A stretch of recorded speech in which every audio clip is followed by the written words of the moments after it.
Welcome, and today I'm going to teach you how to make some almond milk.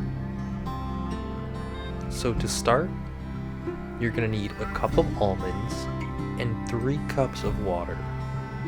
And I like to use a mason jar because it comes with the little lids, so you can just tighten that on and pop it in the fridge.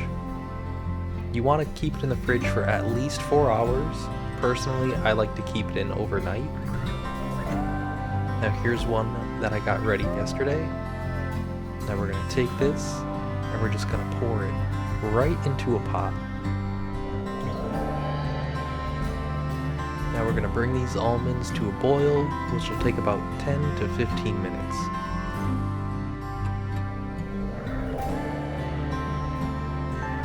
Once they're going, then we'll take the contents and we'll pour it right into the blender.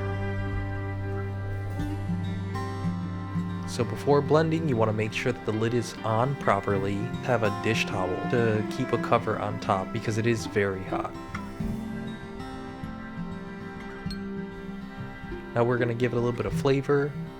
Going to start with some cinnamon and then about 3 drops of vanilla extract. I'll also have cinnamon sticks, but we'll save that for the mason jar itself.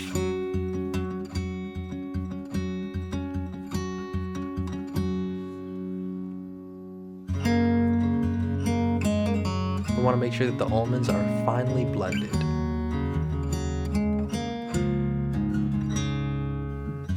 Now we're going to take the contents and we're just going to pour it in our mason jar that now has a cinnamon stick in it for a little bit extra flavor.